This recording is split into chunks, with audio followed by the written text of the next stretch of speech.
నమస్తే. ఇంకా జనాన్ని చూసి ఏదో జాతర అనుకునేరు, ఏదో గుడి అనుకునేరు.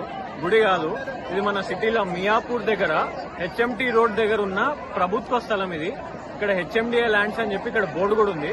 కానీ ఈ ల్యాండ్స్ ఆక్రమించుకోవచ్చు అని చెప్పి ఎవరో కొంతమంది వాట్సాప్ గ్రూప్ లో ఒక వీడియో షేర్ చేసిరంట. షేర్ చేయగానే ఆ వీడియో వైరల్ అయిపోయి దాదాపు ఇక్కడ 2000 మంది దాకా వచ్చి ఎవరి కాళ్ళు ఇట్లా బౌండరీ పెట్టుకుని మా జాగాలని చెప్పి ఇక్కడ పెట్టేసుకోరు. పోలీసు వాళ్ళు కూడా వచ్చారు, లాఠీచార్జ్ జరిగింది. దాదాపు 500 మంది పోలీసు వాళ్ళు ఇక్కడికి వచ్చారు. కొంతమందిని అరెస్ట్ చేసి పోలీస్ స్టేషన్ లో పెట్టారని కూడా మనకు చెప్తున్నారు. కానీ ఇక్కడ జనాలు అయితే మా ప్లాట్లు ఇవి, మా భూములు అని చెప్పి ఇక్కడనే కూర్చున్నారు. మరి ఏమైతుందో మొత్తం గందరగోళం ఉంది ఇక్కడ. చూడాలి మరి ఏమైతుందో. తెలుగు స్ట్రైప్ ఎక్స్క్లూజివ్ గా మనం ఈ ఫుటేజ్ మీకు అందిస్తున్నాం. Thank you.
बाय बोर्ड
काम आना जल्दी घर आ रहे पुलिस